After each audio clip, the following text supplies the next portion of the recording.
Welcome to Hanging with the Hoopers podcast. Enjoy our speaker spotlight.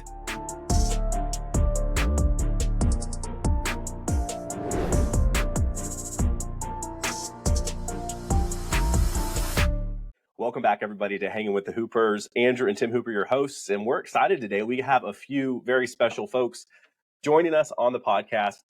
Michael Rivero of Top Shot DC and JJ Gagliardi, I think I said that right, at Changeover Media. Two local DMV-based gentlemen with their great companies. And Tim and I are excited to have you folks on today because you are going to be joining us for Energize in January. Boom. So, Tim, we're excited about that. We are, man. We have an expert panel coming to you guys. These are local folks in the trenches with many of our title companies already, and shooting video, generating leads. So I'm excited. We're going to be talking about, though, reimagining communication. We're talking about reimagining sales culture at Energize. This one's going to be reimagining our communication and how we can rethink our content distribution and build community around a niche down voice that we have in a marketplace. So JJ, Michael, welcome. JJ, like, what comes to mind just right off the top of your head when we say reimagine communication and maybe some of those voids you see in the marketplace? Yeah, I mean, I think I love the word reimagine here, right? Because I really feel like in a lot of ways, yes, we're reimagining, we're reinventing, but also it's kind of, in my world, I'm like, well, let's just go back to basics, right? Because this is stuff I'm living and breathing every single day, but a lot of people aren't using it all in their business. And, I'm thinking even forward to my 2024 marketing plan, where I realized last year we got real caught up with clients and our own communication fell away, right? And so for me, I'm thinking it's back to basics for my company when it comes to creating content. But for those who aren't currently doing it, right, it's how do we leverage technology to communicate more effectively? And I think video is the most efficient way to communicate, whether that is in your marketing, whether that's external, whether that's internal within your team. I think that video is one of the most efficient ways to communicate. And so that's really what it means to me. That's great. Michael, what comes to mind when reimagine communication? Like, what are you thinking? Oh, man. So first and foremost, Andrew, Tim, thank you guys for having me here. It's really exciting for me to talk about reimagining communication, primarily because 9 times out of 10, when we're thinking about marketing and digital marketing, most people try to get really cute with it. They try to get fancy. They try to implement absolutely anything and everything that they're seeing trending online.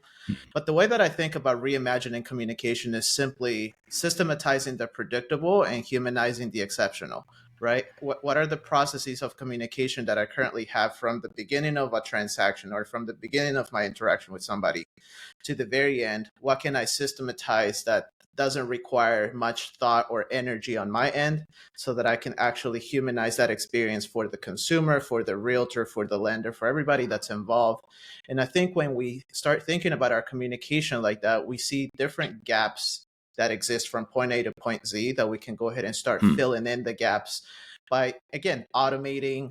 One of the cool things that I love doing is I like writing out all of my systems and processes, then I throw it onto something like ChatGPT and I say, optimize this process for me. And then immediately I ask it, like, where does a video fit? Where does a voice note fit? Where does a text fit? And it's really learning to understand that people communicate and are attracted to communication in different ways, right? It's not just video. It could be text. It could be audio. So just finding the areas where those things fit specifically. And again, I would say humanizing the exceptional. How can I make my conversation with Andrew, with Tim, with JJ a lot more human? How can we have this interaction instead of just thinking, how can I automate and back off completely and head over to a beach? It's funny you say that. It's funny you say that because a lot of people are viewing AI as kind of that easy button to just automate and forget about it, right? Like with what you can do with like platforms like Zapier and other things out there now, it's crazy, right? Like you can do so much. But I want to key in on one thing, and I'd love both of your all's thoughts on this. You talked about, and I love that you started with it, looking at your processes first with your communication. Because I believe in a lot of title companies, we're very reactive throughout the transaction. We're very reactive. And we're reactive, I think, to a lot of things that happen all the time. And so for me, I'm always coaching and challenging and encouraging owners to think about, what are those things that are constantly bubbling up in your organization? They're a constant problem in your communication or in your process. how can you solve those? So Michael, I love that you went there, like take it, throw it into chat. Like if you don't know where to start, throw it into AI. But Yeah. like, what are your thoughts? What are your guys' thoughts on seeing that like reactive versus proactive? Well, when I think that's a good question. So I think first and foremost, a lot of people are getting extremely comfortable with using things like AI to do 80% of the workload for them. But the way I consider AI is it's not just artificial intelligence, it's actual intelligence, right? So when we think about how to leverage and use things like AI or anything along those lines, you need to think of what who do I want to be essentially, to like what outcome am I looking for? What impact is this going to have? And the way that I tell people is you could look at something like AI or just in general, however you use any of these platforms, and you can be the ladies that work, like the old ladies or old men that work at Walmart that point you to the automated cash registers. That's literally you pointing at your replacement. Or you could be the manager that takes that transaction and really walks you through the process, make sure that you had a great experience. So it's kind of how I like to think about it. Yeah. That's a great analogy. JJ, what are your thoughts, JJ, on that? Yeah, I love that analogy. When you say proactive versus reactive, like what I really think of is when a lot of people think about creating videos, they're thinking marketing, they're thinking like, top of funnel, right? Like awareness. We need to get people aware of who we are. I want more leads in my funnel. Where I think there's a massive missed opportunity in most industries, especially in total, is using video to help either accelerate or smooth out your operations process. So once you have a client, how are we helping to get them to the finish line? How are we making sure that they are informed and empowered about what's going on? Because I mean, I think back to some of the fantastic experiences I've had with other companies who have kind of held my hand, walked me through the process, giving me the information I need without me needing to ask for it. I'm always aware of what stage of the process they're in. And then when it's over, I was like, wow, that was the most stress-free, easy process ever, because I didn't have to worry what things getting done. They just kind of proactively informed me. Right? And so one of the things we did for one of my clients is we helped create an email drip campaign that once a client got onboarded, they just kind of sent out some videos to them throughout the process and said, hey, here's what's next. Mm-hmm. Here's how we're going to, upload your documents in the Qualia. Here's how we're going to do this. Here's how we're going to do that. And the whole process just kind of, it walks them through it. And so they should never have a question. If they ever do, they can just respond to that email. But that's what I think about it, right? Is like, it's not just about the marketing. It's how do we leverage different types of technology, and video is one of them, but AI and automation, and like, how do we use that to enhance processes and have a better customer experience throughout? But it's not completely removing yourself. Like you said, as much as I'd love to go work from a beach, right, all the time, you got to be there and do your work. But if you can leverage this technology to enhance what you're already doing and educate and empower the client, that's where I really see a massive opportunity right now, really in all industries, but especially in title. I really do not see many people doing this in title right now. One thing I'd like to add, if I may, really quickly, is when you're being proactive, you're typically thinking about the conversation that people are having in their head, right? So a title company that's seen 5 people or 10 people go through the process should be jotting down every objection, every issue that they encounter. To JJ's point, create a video, put it in a drip campaign, and just share it, not just with the consumer, but I would almost go as far as giving this entire library to a realtor, to a lender, so that they can go ahead and say, you're about to go through closing, you're about to encounter the title agency. Watch these 5 videos, 5-minute videos or 1-minute videos, whatever the case might be, because you can start answering questions and start, again, proactively answering these questions and educating people so that come to closing day, it's just a breeze. Again, entering the conversation where the prospects or where the client's head is at is so important. And I think most of the time we just wait until they bring it to the surface and say, this is the issue that I'm having, Tim. And that's when we see that reactivity, which we know, again, it's not really a good place to be in, because that's where our reputation kind of gets in on the line. So exactly. JJ and Michael, I love where you guys just took that, because so many times I think our consumer would actually sit us down if they could and say, you had me at hello. Like, I'm already sold. I'm already here. Stop trying to sell me. Stop trying to keep this big top of funnel in my face, how great you are. If we would simply go through and say, really think experience and also expectation. And really, at the end of the day, a consumer wants to know what to expect. And if we would spell that out for them, like you said, systematize it. And then, I love that you went here, think through, okay, now how do we actually distribute this? Because we can send it to them throughout the transaction, throughout the process. But what about our top referral partners, our loan officers, our real estate agents? Wouldn't those referral partners value us even more for the fact that we broke it down so rudimentary, so easy to understand? Wouldn't that be a better sell than going to those referral partners and saying, hey, I'm your greatest title company in 2024? Like, no, like, so really zoning into that experience. I love that you went there. And then, Michael, you said something earlier I want to go back to. You said, think about those points that are those missed opportunities where you can spend the least amount of energy. Because I think where we get stuck in our heads when it comes to reimagining communication is, oh no, I have to go get all this expensive tech. I got to set up a green room. It's all this, I gotta, or I just can't. Or I've done this before and I have a green room sitting here not being used. And technology moves so fast past a green room that some of us are still stuck on our green room. It's like, you don't even need a green room to stop. Like, we're stuck. So maybe go back there to like burning the least amount of energy to actually break this down rudimentary into some reimagined communication. Like, what do you guys see out there when it comes to stopping people, and how can we get over some of that stuckness?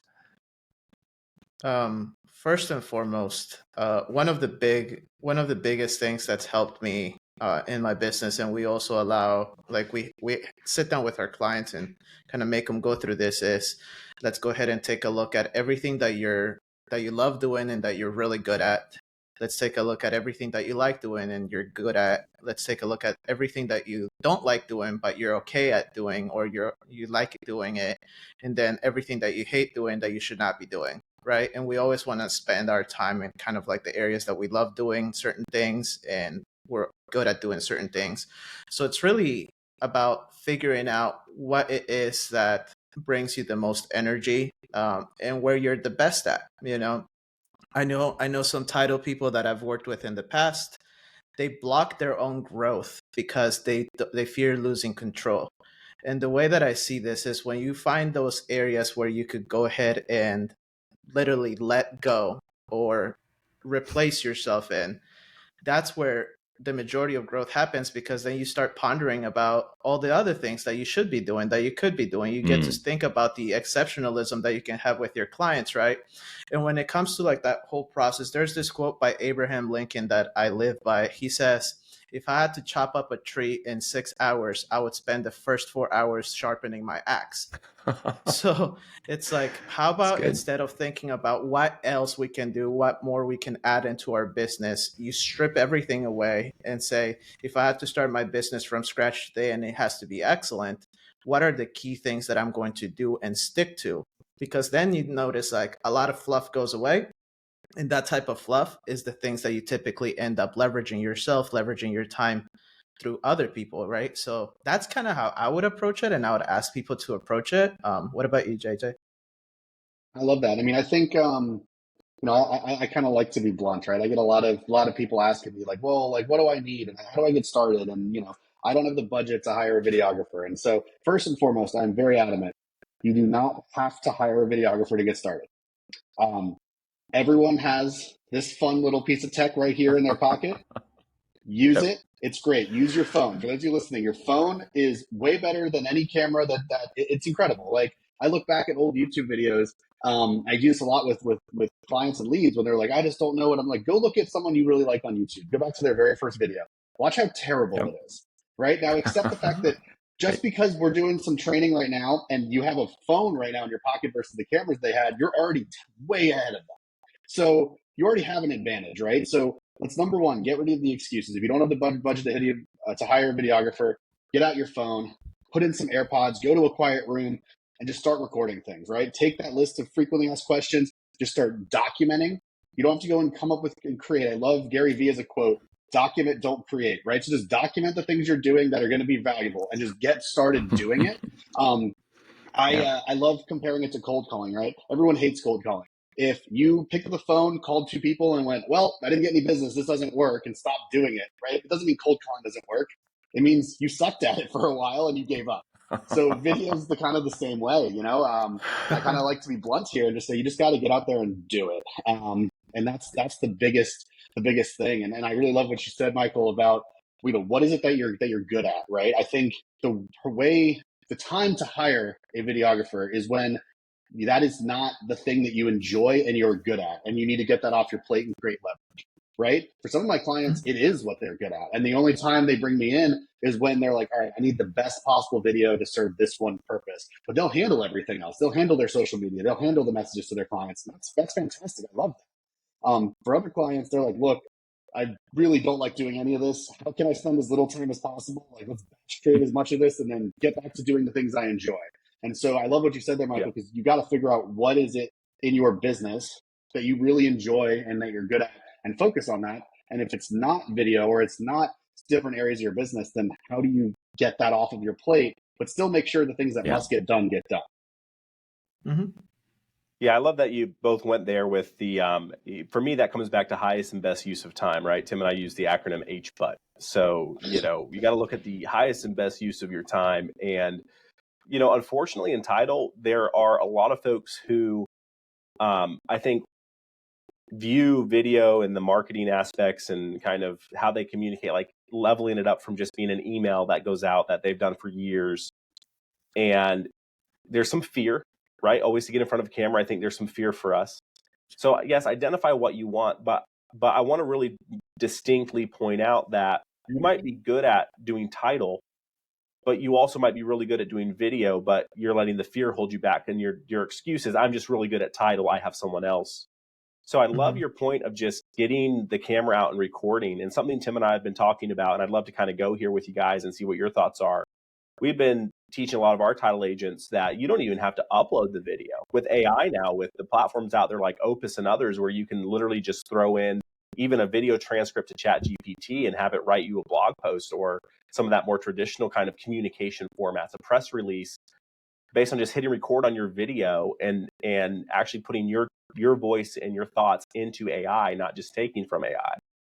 So what are you guys' thoughts on that? Like, if you're feeling stuck, like, don't let fear become an excuse that I'm not good at it just because you're scared, because everyone getting on video the first time, it's scary, right? No matter how, like, I'm like, go back to your point, go back and look at Tim's YouTube channel from like 5 or 6 or 7, 8 years ago, and you'll have some good laughs on some of his first videos.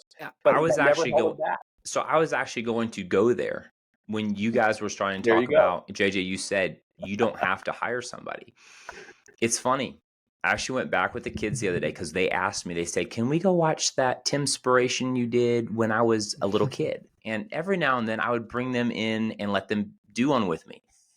And guys, I sat on my couch the other evening, and with the kids, we kind of did like this little like family movie, you know how you call it the old family movies, but it was just on my YouTube channel. Of course, some of my YouTube channels unlisted, like the private family stuff, but then the ones I put out there are public.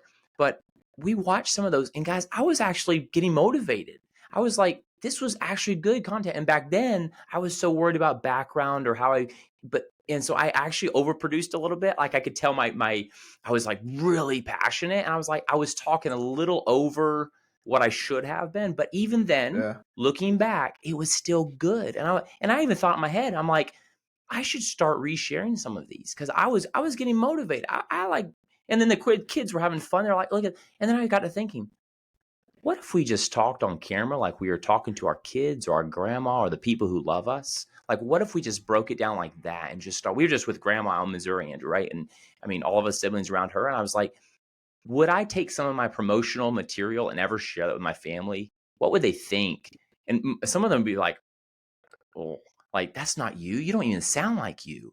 It's like, there might be something there. So Andrew, you're right? So unstuck ourselves and go back and look at some of the old stuff. It's actually pretty good. And you sound like how you sound. So just don't have to overproduce.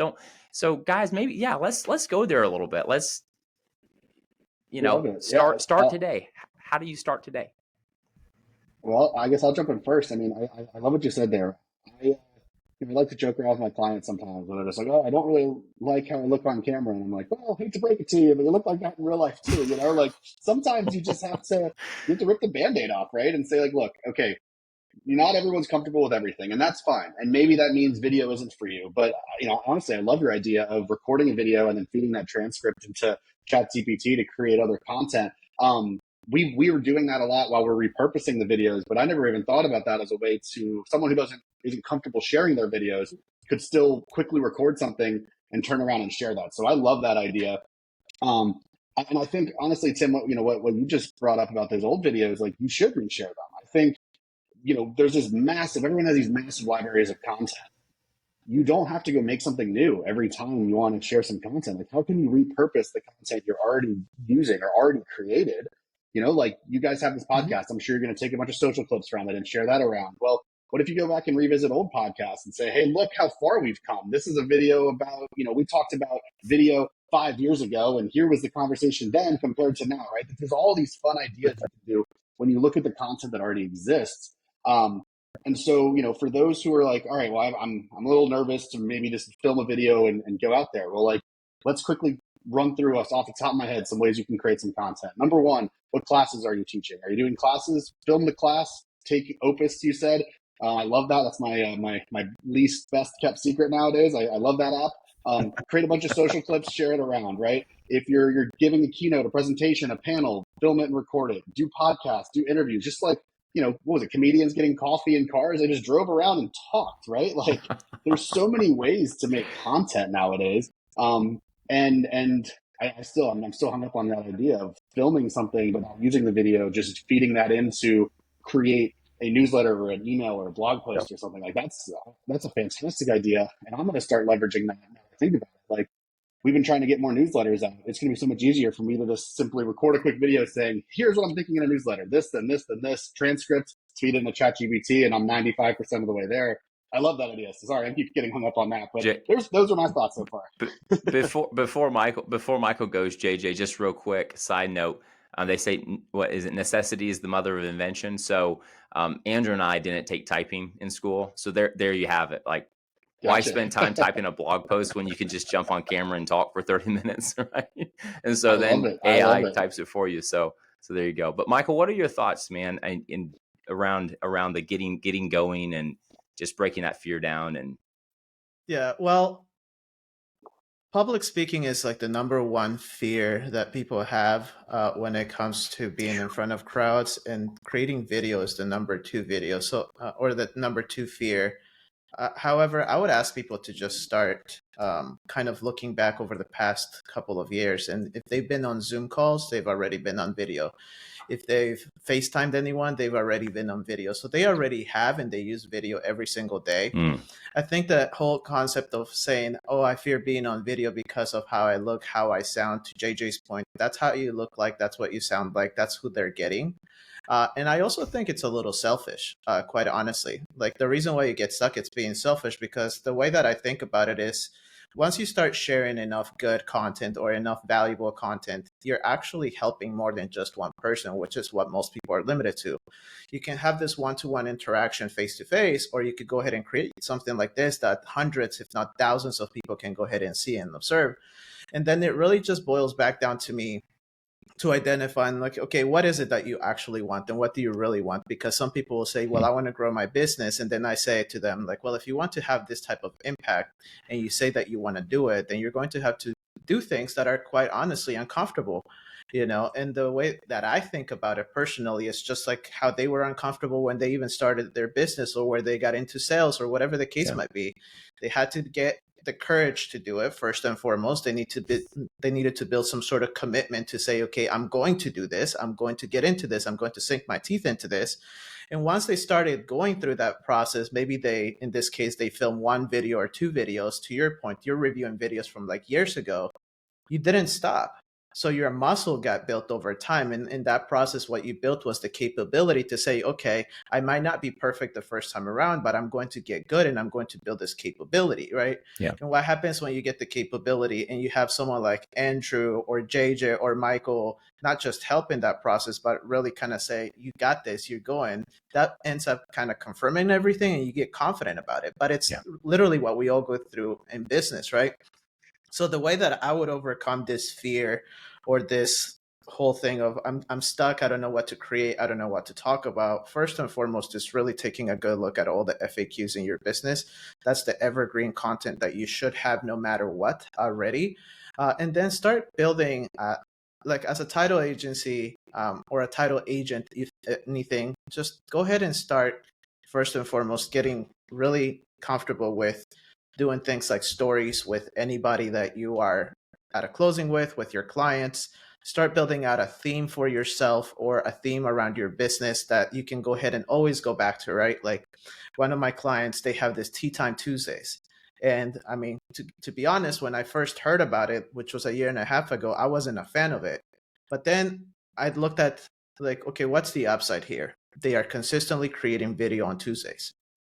So then we built a theme around it. And on top of that, what happens is we're creatures of habit.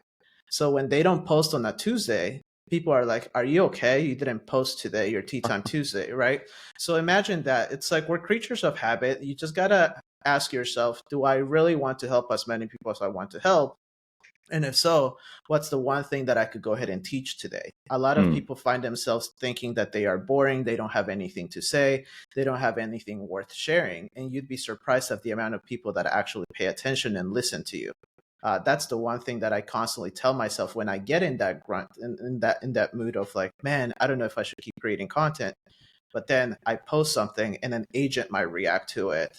A lender might come to it. A title agency might say something. So for me, it's like, okay, there's at least one person that's going to get a benefit off of this. It's one person that's going to listen to this.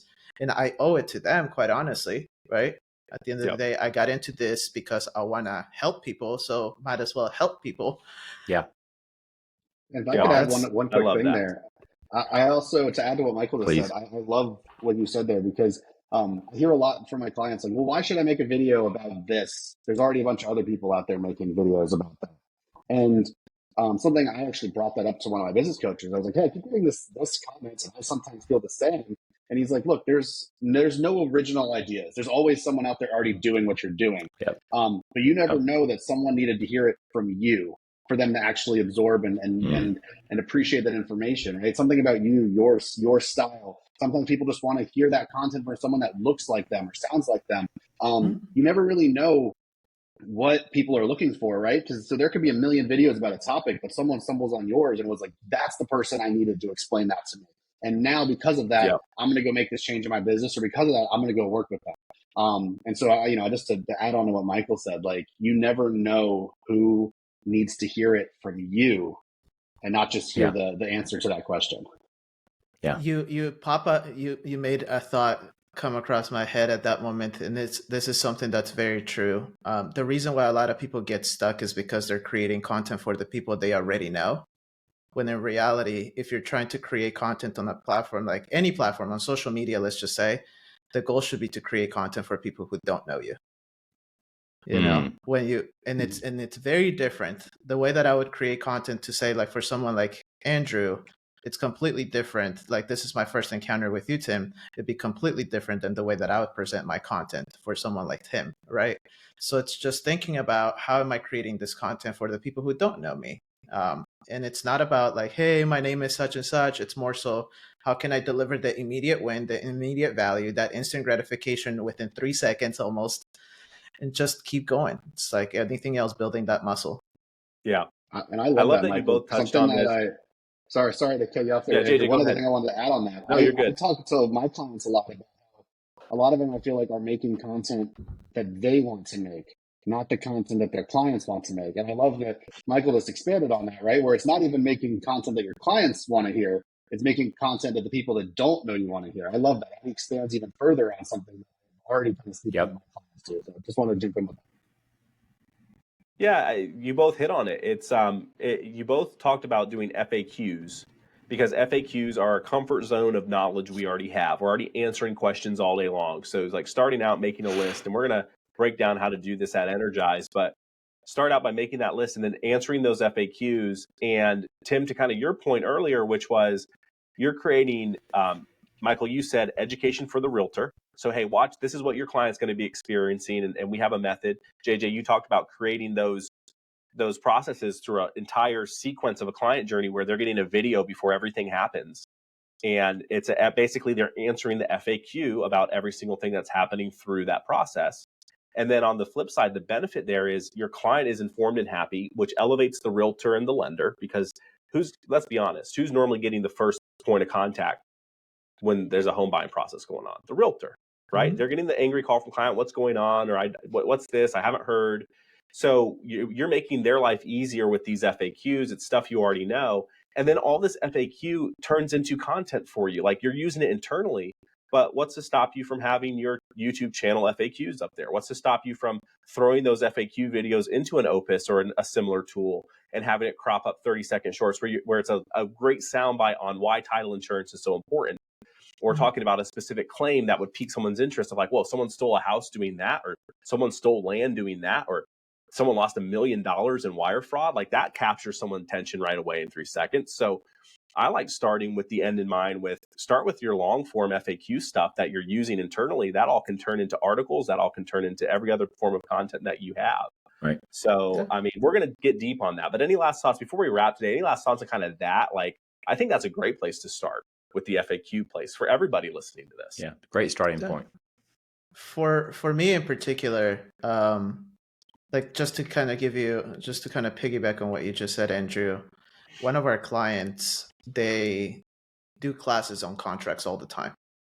And we filmed the whole 2 hours on the contract side of things. We chopped that up into about 18 clips. We released the clips, and what happened is they attracted agents who wanted to learn more about contracts to come into their classes. So I think a lot of it really boils down to defining who your 5-star prospect is. In this particular case, I focus myself with our title companies on attracting more realtors and more lenders, because they typically seem to be the bread and butter, right? So how can we go ahead and attract them from watching short form content into watching long form content, and ultimately having a call to action that says, you know what, instead of just watching the video, why don't you come to a class? Yeah. So that's one thing. And then the other thing that I would say to like help people kind of get started, I have this framework that I've been using, and I like help our agents and people that, you know, like we work with, really implement into their business in a way that doesn't require me doing the video. As much as I love doing video, I love more than anything helping them, again, build that foundation and like systematize their process so that they can consistently attract, build brand, get leads, and convert those leads essentially, right? But the framework that I have like our clients using, it's called the hustle framework, which essentially is like, okay, humility. What's going on with you? Just check in with people. You know, like, this is what I'm going through. This is what's happening. It's not business related. It's literally like, this is what I'm going through. The U stands for you. Like, what are you up to? What are you going to be doing throughout the day? Like, what are some things that you're getting into? What are some thoughts that are popping up in your head? The S is sell. Like, that's when it's like, this is the value that we can go ahead and bring when we get in front of you. And this is how we can actually help you. And then you get into the T, which is teach. Like, teach them one thing. Instead of teaching them the top 5 things of something, teach them the one thing, right? And it's like the number one thing that you got to do. And it's always the number one thing, or the number one thing you should avoid, right? And then I think it really boils down to leadership, right? At some point in time, the reason why agents and lenders stick with a title company is because there's a brand of leadership that is forming there. Yep. There's a community component that you're not just closing at our table. We're actually going to help elevate and grow your business personally and professionally. And then from that point forward, like when we get to the E, it's engage. Just spend some time engaging with people and building those one-to-one relationships. The best place to do it is reacting to stories, getting into their DMs, and again, kind of like indoctrinating them into this system of, this is what we do for our clients. This is what we do for our agents. Why wouldn't you want to experience that at the very least? And if we can go ahead and provide them that framework and they can get really good at using it, you know, it makes my job easier. I'm pretty sure it would make JJ's job a lot easier if they were already taking these action steps, and then we get to do the cool stuff, you know? Expand on it from there for sure. I agree with that 100%. I think that, one of the things I tell all my clients, and then the top performing title agents I see, right, are those who are truly becoming partners with their agents, right? They're not just a vendor. They're not just the person that's closing the transaction. They're the one who are actually providing value, right? Like, it needs to be a two-way street. And so, I love everything that Michael just said. And where my head goes to is, back to that document, don't create thing, right? So if you're getting started and you're like, all right, I don't really know what to do. Well, find an agent partner who also is getting started and say, hey, let's do this together, right? Like, let's get together. Let's record a couple of videos. Let's do a conversation. Let's do a podcast. Like, it's so much easier to do it when you're not just by yourself, like staring at your phone, like, okay, I got to record a video today. And see it as a way that, like, how can you provide value to somebody else, right? Like, you don't have to be on a scale of 1 to 10. You don't have to be a 10 to coach, right? You just have to be one level above somebody else. And so how can you help get people up? If you just started making videos last month, awesome. Find people not making videos at all and help coach them how to get to the point that you're at. And by that point, you'll be a little bit further ahead, right? So I think a lot of this is just in terms of partnership, right? How are you providing value? And if everything you're doing is putting value first, you're going to be successful. It's going to take time, but you're going to be successful. And so that's where my head goes to right off the bat. Like, just find a way to provide value and partner. I just want to draw a parallel here. You said it, but I want to put it in one sentence. What you put out there will attract who wants that. Yes. All right. So if you're not doing video, if you're not, every realtor right now is being trained, especially because of this whole last year being one of the worst years in real estate in our recent memory. Every realtor has been out there getting educated, and they all know they need to be doing video. Many of them are now. They all know they need to be doing certain things in their marketing and sales, and many of them are.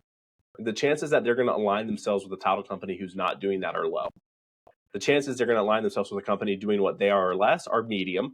The chances they're going to align themselves with a title company who is doing what they're doing and more and can help bring them along is very high. And we have to understand that we're going to attract what we're putting out. And JJ, I like what you said there. And Michael, by the way, the hustle framework, like, very nice. And guys, be at Energize. We're going to dig deep into that, into more of that. JJ, what you said there too is, don't feel like you have to be a level 10. I think sometimes we have perfectionism is the enemy of done. Perfectionism is the enemy of good or good enough. Like, just get out there and be vulnerable enough to say, guys, I'm getting into this. I'm having some fun. I want you to have some fun with me. Come along. Somebody said the best way to learn is to teach, because you have to dig in and you have to go think about, like, not just how I can do this in the recesses of my office privately, and I'm going to perfect it till it's perfect and get it out there to the world. Trust me, technology will already be 10 times ahead of you. But really just more vulnerably saying, here's what I'm doing, guys. I'm going to be getting on camera more. Come join me for some interviews. We're going to do some community highlights, this and that and the other. Just start doing it. Guys, I love this stuff. This is great. I know we're right up on time here, but here's the deal, guys. Energize is going to be, the registration will be in the description of this podcast, and also JJ and Michael's contact information. You need to know these guys even before you see them at Energize, but even then, come hang out with us. We're going to have a powerful discussion talking about all of this. Reimagine your communication. We're going to talk about your distribution of that communication and your content, and systematizing it. And also that, I love where you went there, building the community around it, because that we have so much more to unpack at Energize too. So guys, this has been great. I've learned so much. This will be a podcast I watch several times through. You guys have shared so many good nuggets today. Thank you. Thank you for having me. Yeah, thank you so much for having us. Awesome. We're looking forward to Energize, and bring your questions, guys. Anyone who's coming to attend, like, bring your questions. We'll be happy to answer them. Like, this, I want this to be an engaging Q&A, and not just us there up there talking. So yeah, it's great. Yeah. Looking forward to it. Thank you all so much. And like Tim said, go follow these guys on social media. I know Michael has his there at Top Shot DC. JJ, you're on there as Changeover Media, right? So go follow those. And we're excited to have you out. Both Columbia on the 17th of January, Richmond on the 18th. Get registered. We'll see y'all there. Take care, guys. See ya. See you guys. Thanks for having us.